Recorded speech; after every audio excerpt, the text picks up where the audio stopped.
Alameda-Backed crypto trader Folkvang is still standing despite big hit from FTX's demise. The firm, which managed as much as $400 million in 2021, had half of its equity parked on FTX before it collapsed. More than 3 months after the contagious collapse of the FTX exchange, the cryptocurrency industry is still reeling. Folkvang, a market-neutral, Cayman Island-based trading firm, is still going despite suffering a major blow during November's crash. Our equity was halved, so we lost a lot of the gains we made in 2021, Folkvang founder Mike van Rossum said in an interview with CoinDesk. This is the risk, right? This is the risk of the game. I guess we're happy we're still standing. Founded in January 2020 by a team of seasoned crypto quant traders, Folkvang rose to prominence across all major exchanges. For instance, it edged toward the top of FTX's volume and profit leaderboard in 2022. Folkvang's emergence on FTX was expected after Alameda Research, the trading firm that played a central role in FTX's demise, invested in Folkvang, and Folkvang returned the favor by investing in FTX. Sam Bankman-Fried owned both FTX and Alameda.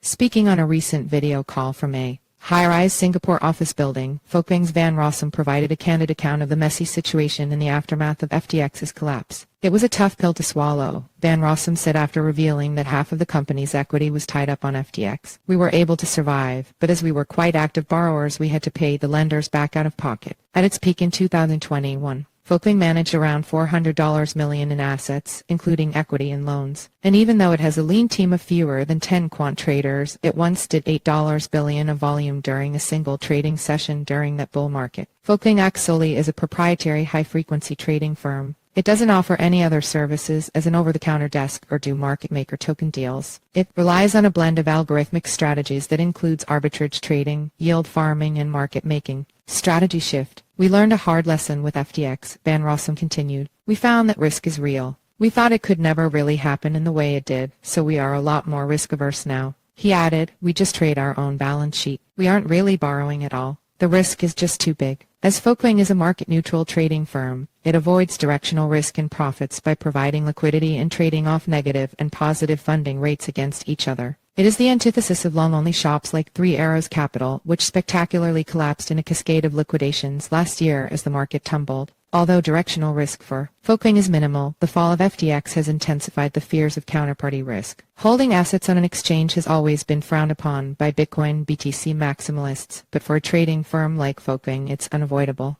Arbitrage trading involves buying an asset for a certain price on an exchange and selling it immediately for a higher price on another. This requires active capital across multiple centralized venues. When asked where Folkvang trades now that FTX is defunct, Van Rossum replied, Binance is the biggest, but I don't think it's because of trust. He continued, we still have a company. We have an office. We have a team of people. We still have to pay the bills. So Binance offers a good risk/reward ratio, but the risk is still there. Hopeful of FTX resolution. After losing around 50% of its trading equity on FTX, Folkvang remains confident that a portion of the funds will be returned, even if it takes between 5 to 8 years. We're definitely engaging with lawyers, he said. We're engaging with the bankruptcy people, but it's hard to do something here as the situation is complicated. Alameda invested in us, so they're on our cap table, and we invested in FTX, so it's all intermixed, he said. And then we had our money there, so it's a very messy situation. Folkvang finds itself as a redacted entity on FTX's top 50 creditors list, with individual creditors at the top end of the list being owed as much as $226 million. This will be a long process, Van Rossum added. We have mentally written it off to zero.